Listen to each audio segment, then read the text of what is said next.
Hello प्यारे बच्चों, आज मैं एक महत्वपूर्ण जीवन परिचय के बारे में बतलाने जा रहा हूं जो आप सभी के बोर्ड एग्जाम में 5 नंबर पक्का करने वाला है। तो आइए शुरुआत करते हैं। आचार्य रामचंद्र शुक्ल जी हिंदी साहित्य के महान आलोचक, निबंधकार और साहित्य इतिहासकार थे।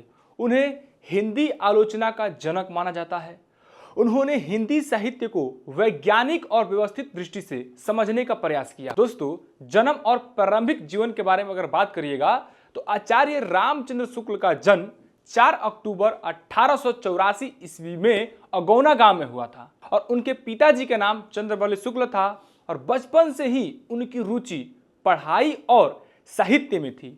उन्होंने हिंदी, संस्कृत, अंग्रेजी और अन्य विषयों का गहन अध्ययन किया। इनके साहित्यिक योगदान के बारे में अगर बात करिएगा भैया तो आचार्य शुक्ल जी ने हिंदी साहित्य को नई दिशा दी।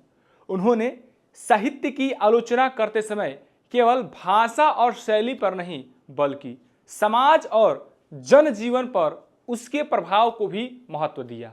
उनकी प्रसिद्ध रचनाएं हैं हिंदी साहित्य के इतिहास, चिंतामणि, रसमीमांसा, और इसमें हिंदी साहित्य का इतिहास जो है सबसे प्रसिद्ध है, जो आज भी हिंदी साहित्य के विद्यार्थियों के लिए महत्वपूर्ण मानी जाती है।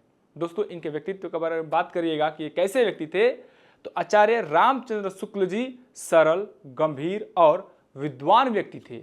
वे साहित्य को समाज की उन्नति का साधन मानते थे और उनके विचारों में मानवता, लोक मंगल और सामाजिक चेतना का विशेष स्थान था।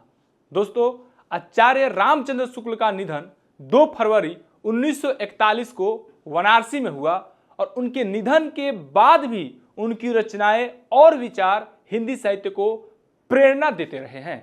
अब हम लोग बात करेंगे इनके जीवन परिचय के निष्कर्ष का।